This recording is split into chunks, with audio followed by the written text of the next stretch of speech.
Lo ngerasa nggak sih kalau sekarang tuh banyak banget informasi mengenai investasi? Entah itu investasi dengan risiko rendah ataupun sampai risiko tinggi.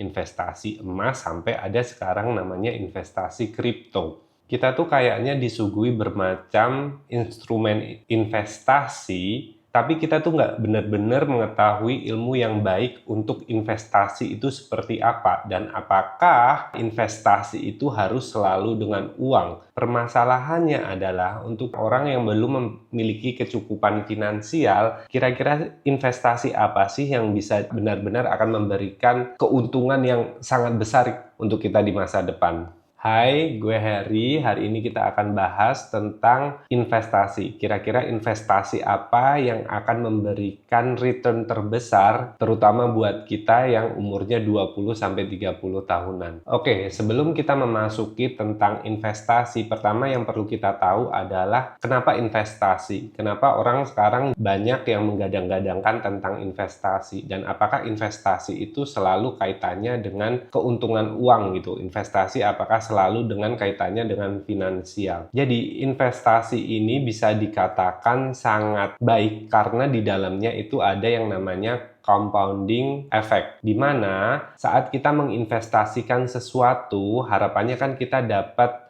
bunganya lah gitu.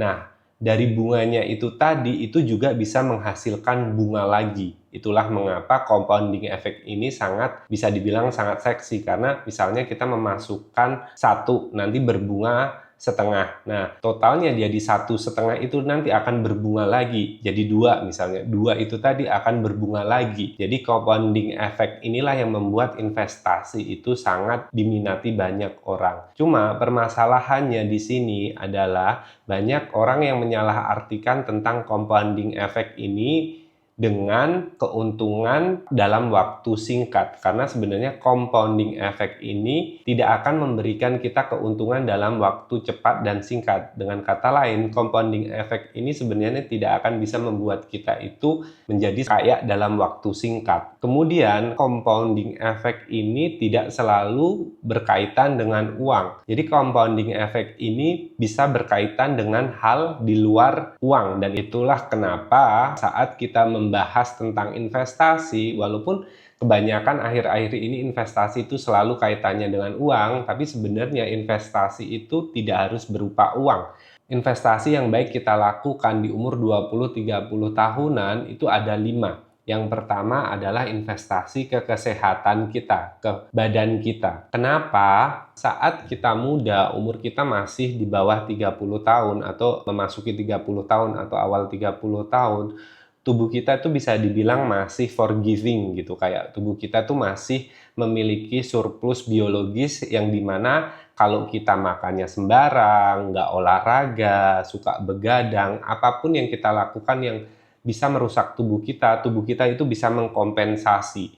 Tapi saat kita memasuki umur 30 tahun, mendekati 40 tahun, surplus biologis ini akan mulai turun. Dan kalau nggak dijaga, maka kesehatan kita pun juga akan mulai turun. Itulah kenapa investasi yang pertama itu harus ke kesehatan kita. Karena ya percuma kalau kita memiliki uang banyak tapi kesehatan kita itu nggak terjaga. Kita tuh sakit-sakitan, gampang masuk rumah sakit, itu tidak akan nikmat. Karena itu investasi yang pertama harus kita lakukan adalah menjaga kesehatan tubuh kita. Lalu investasi ke tubuh kita tuh berupa seperti apa? Kita mulai dari hal-hal kecil tapi dilakukan berulang kali, dan nanti efek dari compounding effect untuk kesehatan kita pun tidak akan terlihat di awal, karena untuk melihat hasilnya itu akan butuh waktu, dan kadang-kadang yang membuat kita terlewat untuk tidak begitu mempedulikan kesehatan kita ya justru itu tadi, kita tidak mulai menginvestasikan kesehatan kita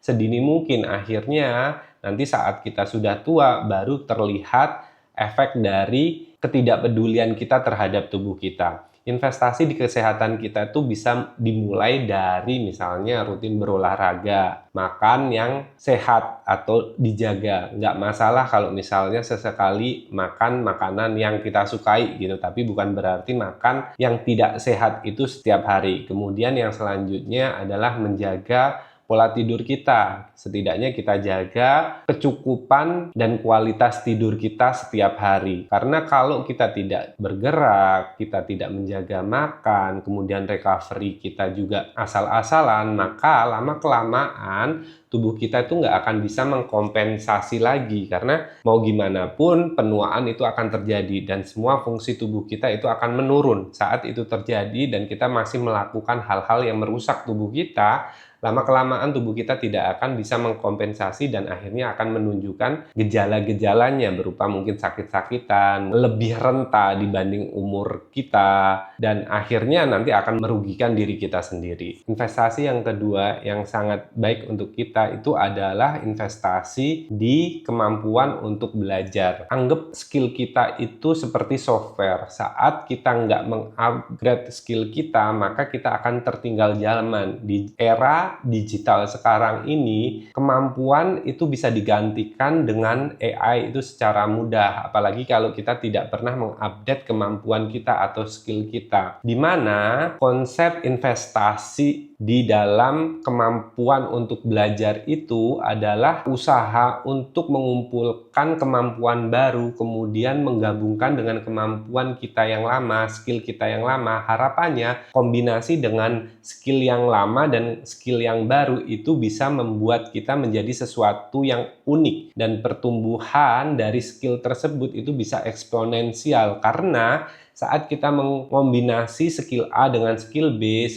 dengan skill C, kombinasi tiap orang itu akan berbeda-beda dan membuat kita itu unik. Nah, uniqueness ini tadi yang akan membuat kita itu bisa dibilang lebih unggul dibanding orang-orang di sekitar kita. Ada konsep yang namanya disebutnya itu skill stacking. Jadi saat kita menumpuk atau men-stack skill lama dengan skill baru, harapannya nanti akan ada compounding effect karena adanya kombinasi antara skill yang lama dengan skill yang baru dan membuat identitas baru gitu. Contohnya misalnya kayak gini, misalnya gua adalah seorang desainer gitu, desainer baju. Saat kita cuma fokusnya di satu desainer, nggak memiliki kemampuan yang lain, tentu kita akan tertinggal apalagi di era sekarang ini dibanding orang misalnya seorang desainer tapi memiliki kemampuan untuk membuat konten, di mana desainer dan dia memiliki skill misalnya punya kemampuan untuk membuat video atau membuat konten, itu bisa memasarkan produknya, membranding produknya lebih baik dibanding orang yang hanya memiliki kemampuan desainer baju itu tadi. Investasi untuk mengembangkan skill kita itu juga merupakan investasi yang terpenting karena kebanyakan dari kita itu biasanya kalau kita sudah selesai pendidikan kita, entah dimanapun itu, kemampuan atau keinginan untuk belajar itu biasanya drop secara signifikan dan bahkan ada yang tidak pernah mengupdate ilmunya lagi. Boro-boro untuk mempelajari ilmu yang baru gitu. Untuk mengupdate ilmu yang lama aja itu biasanya banyak yang malas-malasan. Itulah kenapa kita harus investasi dalam bidang skill. Kemudian investasi yang ketiga yang harus kita lakukan adalah investasi dalam hubungan. Hubungan ini bisa hubungan apa aja, hubungan keluarga, teman, atau bahkan network atau hubungan profesional dengan kolega. Karena banyak penelitian menunjukkan ternyata yang mempengaruhi keberhasilan seseorang yang paling utama ternyata itu bukan uang, bukan pekerjaan, tapi hubungan, dimana saat kita memiliki hubungan yang baik dengan orang-orang sekitar kita, hubungan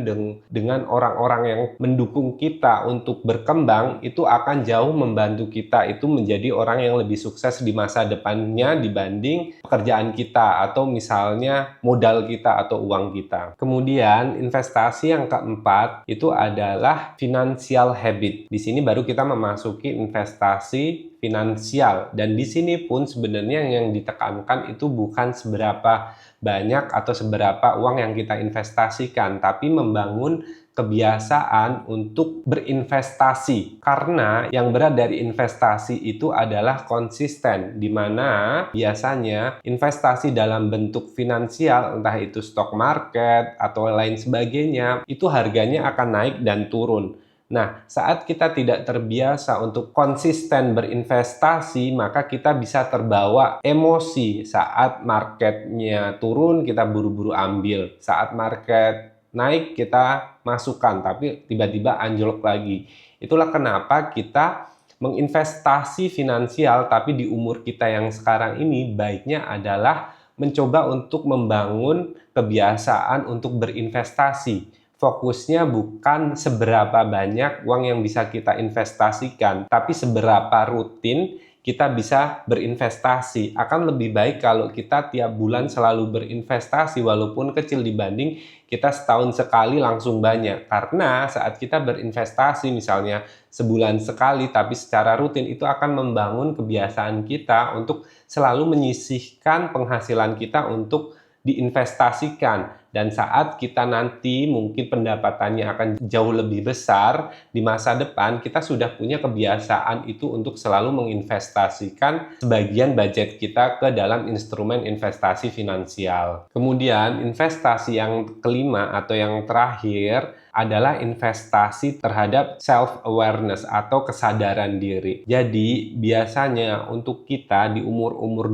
20-30 tahunan itu biasanya banyak yang belum tahu kemauan diri sendiri gitu. Kita menjalani hidup itu biasanya asal jalan dan mengikuti arus. Kita tuh nggak tahu sebenarnya keinginan kita untuk menjalani hidup atau tujuan kita itu mau seperti apa. Kita mau berkarir, kita mau sukses yang seperti apa. Itulah kenapa banyak di antara kita, umur-umur kita itu yang berganti-ganti pekerjaan setiap 2 tahun. Hal ini bisa berbahaya. Kenapa? Karena kalau kita tidak tahu apa yang kita inginkan, misalnya berganti-ganti karir setiap 2 tahun, kita itu tidak akan memiliki compounding effect dari pekerjaan kita. Misalnya skill yang kita dapat saat kita bekerja A, terus kita tiba-tiba berubah ke pekerjaan D gitu. Karena gapnya terlalu jauh, akhirnya kadang-kadang skill yang kita dapatkan dari pekerjaan satu ke pekerjaan yang lainnya itu nggak saling mendukung dan akhirnya kita harus memulai dari awal lagi. Itulah kenapa sangat disarankan untuk kita tuh berinvestasi ke diri kita, ke kesadaran kita, ke self-awareness itu tadi, supaya kita tuh tujuannya tuh jelas. Kita tujuannya mau kemana dan kita bisa berinvestasi di jalan yang menuju tujuan kita. Misalnya kita tujuannya adalah ingin menjadi orang A gitu ya. Yang skill kita upgrade, yang kita tambah itu adalah kaitannya dengan tujuan A. Investasi self-awareness itu adalah menginvestasikan waktu dan effort kita untuk mencoba merefleksikan keinginan kita gitu. Banyak orang itu mencoba merefleksikannya itu dengan cara journaling, dengan cara diary, atau dengan cara meditasi kayak gitu. Sebenarnya caranya itu tidak terbatas dengan hal-hal tersebut. Apapun itu, dengan cuma merenung, dengan cuma membuat catatan kecil, itu nggak masalah, disesuaikan aja dengan kebiasaan kita dan kenyamanan kita. Tapi yang jelas kita investasikan waktu dan effort kita itu untuk mereview apa yang kita lakukan minggu ini misalnya, atau hari ini, atau bulan ini. Kira-kira yang kita lakukan, effort yang kita lakukan ini mengarahkan kita ke tujuan kita atau enggak? Apakah effort kita lakukan ini hanya semata-mata untuk memenuhi kebutuhan kita yang sekarang tanpa mengarahkan ke tujuan hidup kita atau keinginan kita? Bahkan untuk kita yang masih belum tahu tujuan hidup kita, mungkin kita bisa membuat listnya terlebih dahulu. Kira-kira hal apa yang membuat kita itu semangat, hal apa yang membuat kita nggak bersemangat. Kira-kira kalau gua 10-15 tahun lagi melakukan hal ini, kira-kira gua akan happy atau enggak, atau bahkan akan menderita gitu. Nah, dari situ kita nanti akan mulai terarah. Oh, gue ternyata lebih suka ini. Oh, ternyata kegiatan ini nih tidak akan mendukung gua menjadi orang yang gue inginkan. Ya, mulai dari situ kita mulai bisa eliminasi hal-hal yang tidak akan mendukung kita menjadi yang kita inginkan, dan mulai menambah aktivitas atau kegiatan yang mendukung kita menjadi diri kita yang kita impikan gitu, kita tujukan. Oke, jadi itu ya. Jadi ternyata investasi itu tidak selalu harus dengan uang atau finansial. Investasi untuk kita yang memiliki budget terbatas justru poinnya adalah investasi terhadap diri kita sendiri. Kalau kita punya uang yang lebih, finansial yang lebih, nggak apa-apa. Justru itu bisa membantu kita untuk membangun habit kita. Tapi kalau kita belum punya budget lebih untuk menginvestasikan uang kita, ya kita investasinya ke diri kita sendiri. Mulai dari menjaga kesehatan kita, kemudian belajar ilmu baru, skill baru, menjaga hubungan dengan orang-orang yang mendukung kemajuan kita, kemudian mencoba membangun kebiasaan untuk berinvestasi itu sendiri dengan cara menabung. Kemudian yang terakhir adalah berinvestasi terhadap self-awareness atau kesadaran diri kita tentang kita tuh maunya kemana gitu. Karena kalau kita nggak berinvestasi ke self-awareness, semua investasi di awal itu tadi bisa cuma sia-sia karena kita nggak tahu tujuan hidup kita tuh mau kemana. Oke, semoga membantu. Terima kasih sudah menonton. Jangan lupa share ke teman kalian yang membutuhkan. And see you guys in the next video. Bye.